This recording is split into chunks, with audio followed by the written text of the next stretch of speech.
జిల్లా న్యాయ సేవాధికార సంస్థ ఆధ్వర్యంలో 2 రోజుల ఓరియంటేషన్ కోర్సు ద్వారా పారా లీగల్ వాలంటీర్లు విధులు బాధ్యతలపై అవగాహన కల్పించడం జరుగుతోందని ఇన్ఛార్జి జిల్లా ప్రధాన న్యాయమూర్తి, ఫ్యామిలీ కోర్టు న్యాయమూర్తి ఎం. మాధురి పేర్కొన్నారు.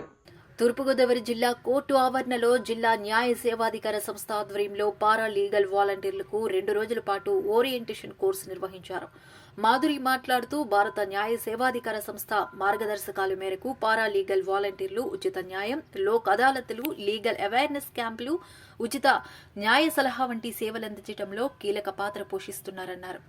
ఫెరిఫెరల్ ప్రాంతాల్లో ముఖ్యంగా అల్లూరి సీతారామరాజు జిల్లా వంటి మారుమూల ప్రాంతాల్లో కనీస రవాణా సదుపాయాలు లేక ప్రజలు న్యాయ సహాయం పొందడంలో ఇబ్బందులు ఎదుర్కొంటున్నారన్నారు. అటువంటి వారికి న్యాయ సేవలు అందించే బాధ్యత పారాలీగల్ వాలంటీర్లపై ఉందన్నారు.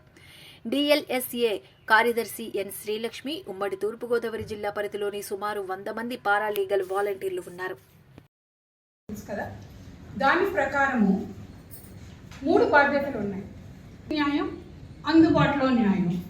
దానికోసం మనం లోక్ అదాలతులు కండక్ట్ చేస్తాం, లీగల్ అవేర్నెస్ క్యాంప్స్ కండక్ట్ చేస్తాం, ఫ్రీ లీగల్ ఎయిడ్ అవసరం ఉన్న వాళ్ళకి, నీడీ పీపుల్కి ఇస్తాం. కోర్టులు ఎక్కడో హెడ్ క్వార్టర్స్లో ఉంటాయి, అడ్వకేట్స్ హెడ్ క్వార్టర్స్లో ఉంటారు.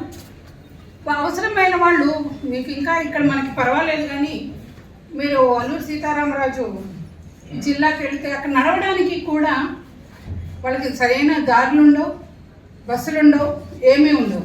అలాంటి వాళ్ళు న్యాయం కోసం అక్కడి నుంచి ఇక్కడికి రావాలి అని అంటే మనకి న్యాయం లేకపోయినా పర్వాలేదు, వెళ్ళడం ఎందుకులేని నిర్లిప్తతోటి వస్తుంది.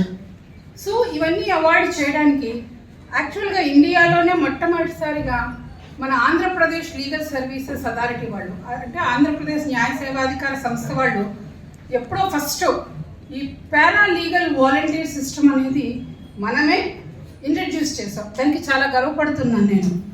ఆ తర్వాత ఈ సిస్టమ్ సక్సెస్ చూసిన తర్వాత జాతీయ న్యాయ సేవాధికార సంస్థ అంటే నేషనల్ లీగల్ సర్వీసెస్ అథారిటీ వాళ్ళు కూడా ఈ సిస్టమ్ బాగుందని దీన్ని త్రూ అవుట్ ఇండియా అడాప్ట్ చేసుకోమని అన్నారు.